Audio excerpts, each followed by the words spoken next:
Okay, hello everyone. So my name is Jeetu and I've come back again with yet another lecture on the topic polynomial. As I've told you before also that this is the part of your grade 9 CBSE curriculum.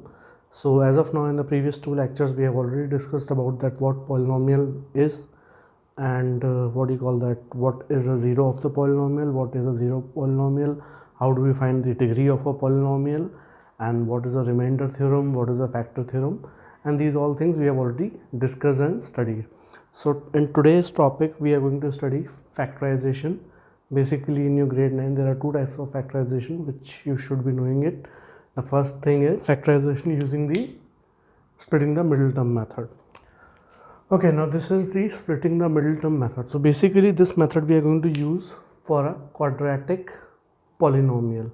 Now quadratic polynomial is something which will have its highest degree as 2. So the degree of the polynomial has to be 2 to use this particular method. So we will take an example from your NCERT book and I'll let you know guys that how do we do it or how do we solve it using the middle term method or how do we factorize it using the splitting the middle term method. Okay, so this is the example what we have as 6x square plus 5x minus 6. Okay, now basically as I have told you this method we can use only in the quadratic polynomial which will have the degree as 2. If you see this polynomial, so degree of the polynomial is 2 and it's a quadratic equation. Now splitting the middle term method means what?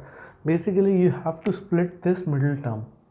So this is the middle term or the x term. Basically you have to split this.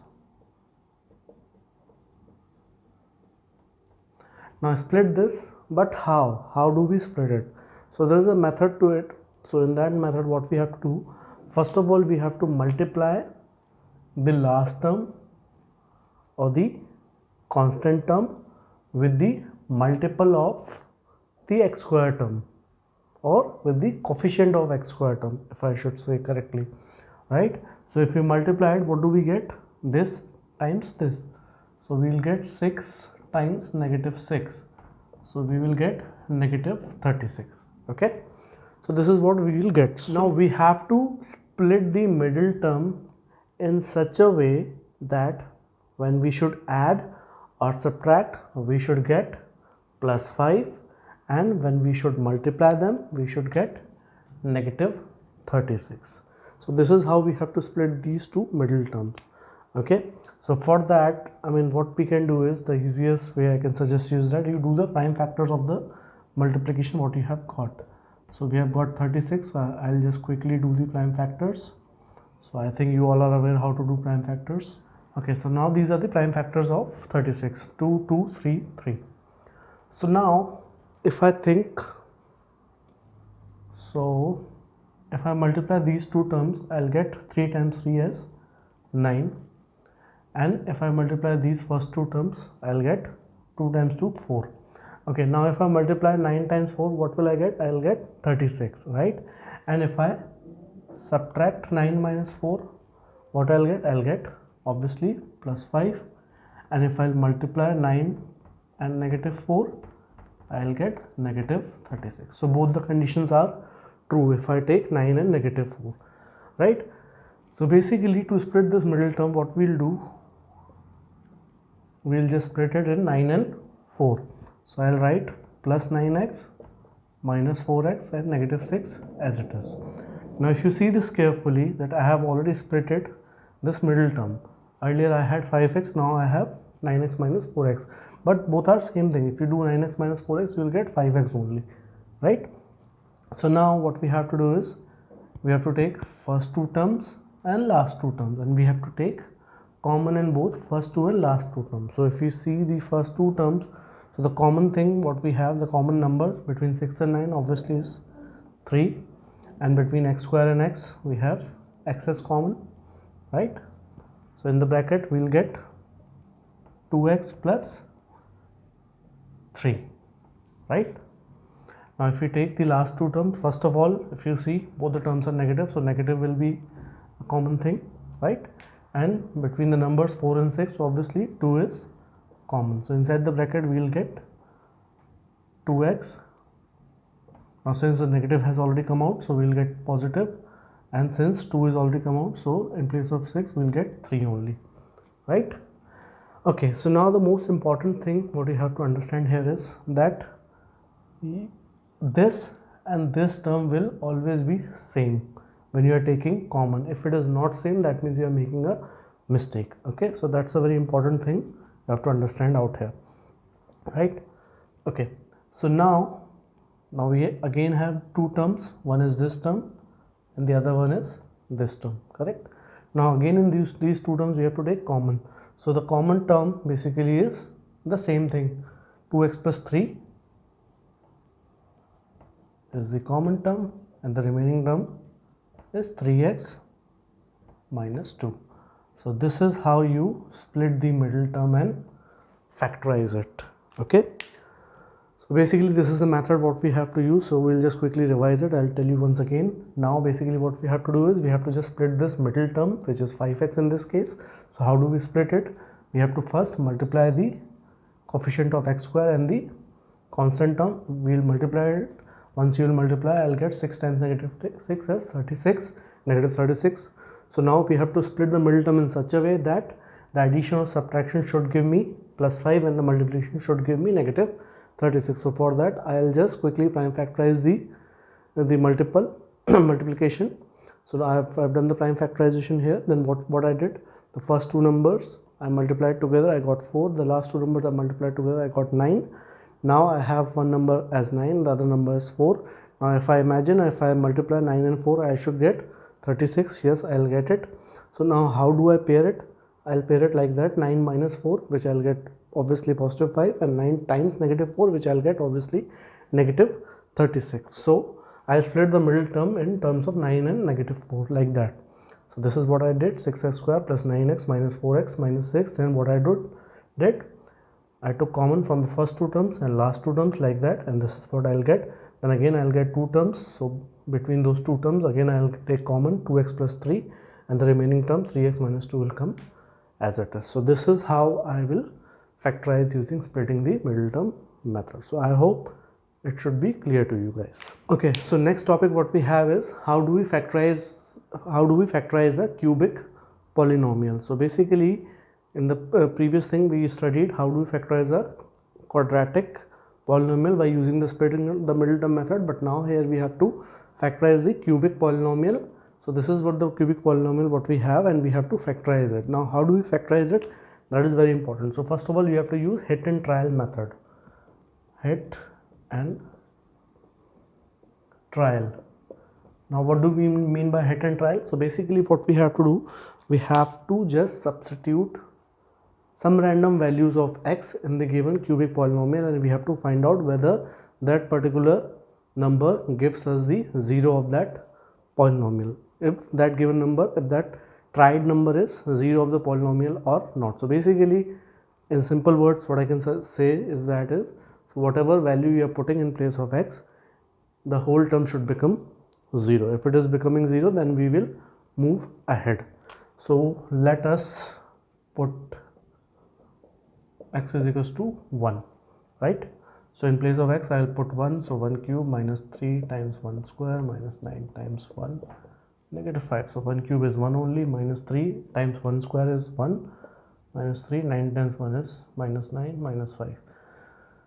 So if you will see, negative 3, negative 9 will be negative 12, negative 12 and negative 5 will be negative 17. So 1 minus negative 17 is negative 16. So obviously this is not equals to 0. So x is equals to 1 is not possible. Okay, so we'll just now substitute something else. So let's put x is equals to negative 1 now, right? So in place of x I'll put just negative 1.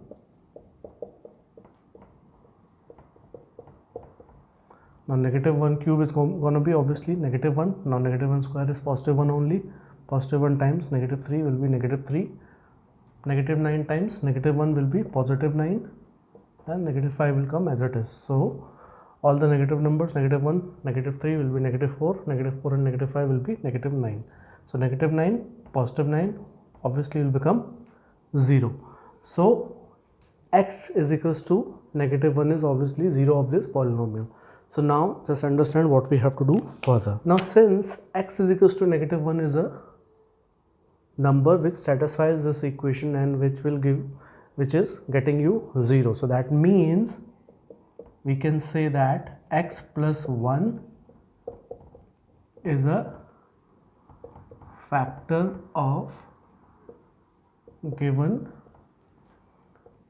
polynomial. And this is, we are saying this by factor theorem, right? We have already studied what factor theorem is in my previous lecture. If you are new to this channel, you can go to the previous lecture and see that. Okay, so now x plus 1 is a factor of given polynomial.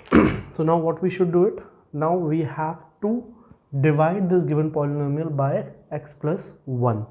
Okay, so basically what we have to do is, I'll just rub this quickly. So we have to divide this given polynomial by x plus 1. Why? Because we have to, we have to divide this given polynomial by x plus 1. Why? Because x plus 1 is a factor of it, and once we will divide, so obviously we will not get any remainder and we will get a quotient which we have to further factorize. Okay, so basically since we are dividing this by a linear polynomial, so we will get a quadratic equation, a quadratic polynomial, and then which we can easily factorize using the splitting the middle term method. So this is a bit lengthier sum, so you have to concentrate basically. So I have in the previous lecture also discussed how do we long divide it, or how do we use the long division method. So if you are new to this channel, you can again go back to the previous lecture and just see how we are doing it. So now quickly we will start it. So basically the first term here is x cube and first term here is x. So basically what we have to do, x cube over x, so we will get x square. So basically we have to multiply it by x square. So x times x square will be x cube plus 1 times x square will be plus 1x square. So if you see this here, this will be negative and this will be negative. So this x cube is negative, negative x cube will get cancelled. Minus 3x square minus 1x square will be minus 4x square, minus 9x minus 5 will come down as it is. Now this is the first term. First term here is negative 4x square, first term here is x.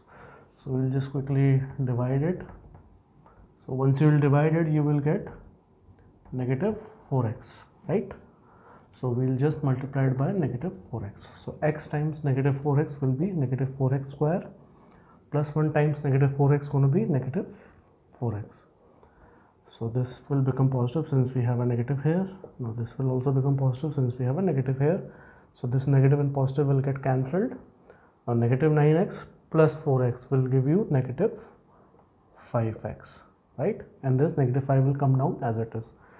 Now the first term here is x and first term here is negative 5x. So we will just quickly divide. So we will get as negative 5. So basically you have to multiply it by negative 5. So x times negative 5 will be negative 5x, and 1 times negative 5 will be negative 5. So this is negative, will make it positive, this is negative, will make it positive. So both are equal and opposite, but get cancelled and we will get 0. So remainder here will be 0, and quotient, as I told you, we will get a quadratic term. So quadratic term here is x square minus 4x minus 5. Okay, so now we have got two factors of it. The first factor was x plus 1, which we got using the hit and trial method, and the second factor is the quadratic one. So this further we have to split it, and again we have to get the two linear factors of it. Okay, so this was original polynomial what we had, and these are the factors what we have got till now. Okay, so as I told you, we have to split this term also. So how do we do it? How do we do the split in the middle term method? We multiply the coefficient of x square, which is nothing but 1, and the last number term, which is negative 5. So once we multiply, we'll get negative 5, right? So for 5, if I do the prime factors, I'll get 5 and 1 only. Now I have to split the middle term in such a way that when I should add or subtract, I should get negative 4, and when I should multiply, I should get negative 5. So if I do it like that, negative 5 plus 1, so I'll get negative 4, and if I'll multiply negative 5 times 1, so I'll get negative 5. So this satisfies this, correct? So what we'll do, x plus 1 will come as it is, so x square, and this will split in terms of negative 5x plus 1x negative 5. So what we'll do, we'll take common in the first two terms. So x plus 1 will be as it is. Now I'll take a bigger bracket. So the first two terms common is x. So inside the bracket I'll get x minus 5. And the last two terms nothing is common. When nothing is common, that means 1 is common. So x minus 5, and we'll take the bigger bracket. So again x plus 1 will come as it is, bigger bracket. Now common in these two terms is x minus 5, and we'll get x plus 1. So the three factors what we have is x plus 1, x minus 5, and x plus 1. So this is how we factorize a cubic polynomial. So I hope this should be very clear to you guys. Okay guys, so next topic out here is algebraic identities. So in the algebraic identities one, we have to basically learn these 8 algebraic identities. Okay, so what are these algebraic identities? I'll quickly go over them. So the first identity what we have is x plus y whole square. Now x plus y whole square, when you expand it, you will get x square plus 2x plus y square. The second algebraic identity is x minus y whole square, and when you expand it, you will get x square minus 2xy plus y square. Third algebraic identity is x square minus y square, and when you will open it or expand it, you will get x plus y and x minus y, like that. And the fourth one is x plus a times x plus b, and when you will open it, expand it, you will get x square plus a plus bx plus ab. And the fifth one what we have is x plus y plus z whole square. When you expand it, you will get x square plus y square plus z square plus 2xy plus 2yz plus 2zx. And the sixth one what we have is x plus y whole cube. When you expand it, you will get x cube plus y cube plus 3xy bracket x plus y. And the seventh one what we have is x minus y whole cube, which is when you expand it, you will get x cube minus y cube plus 3xy square minus 3x square y. And the last one is x square plus y square plus z square minus 3xyz. When you will expand it, you will get x plus y plus z, x square plus y square plus z square minus xy minus yz minus zx. So basically these algebraic identities you have to learn, okay, and you have to learn the both ways as in you should know that what is x plus y whole square, and at the same time you should know what is the algebraic identity for x square plus 2xy plus y square.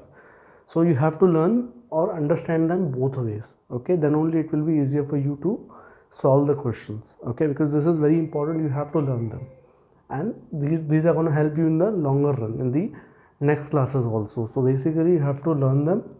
That would be my suggestion. Okay, now we'll do some examples so that you can understand that how to use these identities. Okay, so I'll just quickly rub them. So I hope you all are clear with it, huh? Okay, now this is example what we have. So basically what we have to do is we have to find the product of this particular given thing using the algebraic identity. Huh? We just don't have to directly multiply it. We have to use a suitable algebraic identity, and we have to find the product of it out of it. So now if you just recall once again, the algebraic identity for x plus a n times x plus b was x square plus a plus bx plus ab, correct? So now if you compare this x plus a and x plus b with this, the given sum, so x is obviously this, right, and your a will be plus 8 and your b is going to be negative 10 in that case. So in the product what we have in the algebraic identity, in place of a and b, I'll put simply 8 and negative 10. So what I'll get x square plus, now it is a plus b, so in place of a I'll put 8, and in place of b I'll put negative 10. The next will come as it is plus ab, that means 8 times negative 10. So x square, so I'll get x square, now 8 minus 10 is obviously negative 2x, and 8 times negative 10 is negative 80. So this will be my final product using the suitable algebraic identity. Okay, so we'll do one more example. Okay, now next example what we have is we have to evaluate what is going to be what is going to be 104 times 96. So obviously we don't have to directly multiply it, but we have to use a suitable algebraic identity, and then we have to find the product of it, out of it. Now if you see this carefully, can I write 104 as 100 plus 4? I can write it like that, right? and times, and can I write 96 as 100 minus 4, correct? Now if I may recall again the algebraic identity of x minus y, sorry, x plus y times x minus y, I was getting x square minus y square, right, if you remember. Okay, so now if I just compare this x plus y and x minus y by the given sum or the expanded sum what we have just expanded, so x term is obviously 100 and the y term is 4 in that case, correct? So what we have to do, we have to simply do x square minus y square. So in place of x it is 100, so we'll do 100 square minus y, so in place of y we have 4, so we'll do 4 square. Now 100 square is 100 times 100, obviously that's going to be 10,000, and 4 square is obviously 4 times 4, which is 16. So 10,000 minus 16, so we will get 9,984 if I'm not wrong. Yeah, okay, so this is how basically we solve this. Okay, so let's do one more example. Okay, now the next example what we have is expand 3a minus 7b minus c whole square. So now if you may recall again the algebraic identity for x plus y plus z whole square was x square plus y square plus z square plus 2xy plus 2yz plus 2zx, correct? Right? So now if I can compare x, y and z with the given sum, so obviously x is going to be 3a, y is going to be negative 7b, and obviously z is going to be negative c out here. So obviously in the expansion part of it, in place of x, y and z, I'll put these things, okay, 3a, 7b and 3a, negative 7b and negative c respectively. So in place of x I'll write 3a, so I'll get 3a square, plus in place of y I'll write negative 7b whole square, in place of z I'll write negative c plus 2xy, so 2 times 3a times negative 7b plus 2yz, so 2 times in place of y obviously it's negative 7b times negative c and plus 2zx, so 2 times negative c times 3a. Okay, so now we'll just quickly do the needful. Now 3a square obviously is going to be 9a square, negative 7b whole square is going to be obviously plus 49b square, negative c square will be plus c square, 2 times 3a 6a, 6a times negative 7b will be negative 42ab. Okay, now negative 7b times negative c will be positive 7bc times 2, so 2 times 7 will be 14bc, right? And then 2 times negative c will be negative 2c times 3a will be negative 6ca, right? So this will be my expansion thing for the given sum, right? So this is how basically we have to use different identities. Okay, guys, so let's do one more example. Okay, so basically in this one we have to verify that x cube plus y cube plus z cube minus 3xyz is equals to half times x plus y plus z times x minus y whole square plus y minus z whole square plus z minus x whole square. So that is what we have to verify now. Okay, now how do we verify? Now if you take this is the left hand side part and that is the right hand side part, correct? Now if I take the right hand side part, what I'll get, it is half x plus y plus z, and in the bigger bracket I have, now what I'll do, I'll just expand all these by using the identities which I know. Now x minus y whole square was obviously x square minus 2xy plus y square, now plus, now y minus z whole square was obviously y square minus 2yz plus z square, and plus obviously z minus x whole square was z square minus 2zx plus x square, correct? Okay, so now half x plus y plus z. Now I'll just take the like terms. Now x square plus x square will be obviously 2x square, plus y square obviously will be 2y square, and z square plus z square will be 2z square, minus 2xy minus 2yz, and minus 2zx will come as it is, right? Now if you see the whole term, you can easily see that 2 is common in the whole term, right? So if I take 2 as common in the whole term, so 2 will come out, so inside the bracket I'll get x square plus y square plus z square minus xy minus yz and minus zx. So now if you see this, half and 2 will get cancelled, so finally I'll get x plus y plus z, and x square plus y square plus z square minus xy minus yz and minus zx, right? And now if you may recall again, this is the identity for this, right?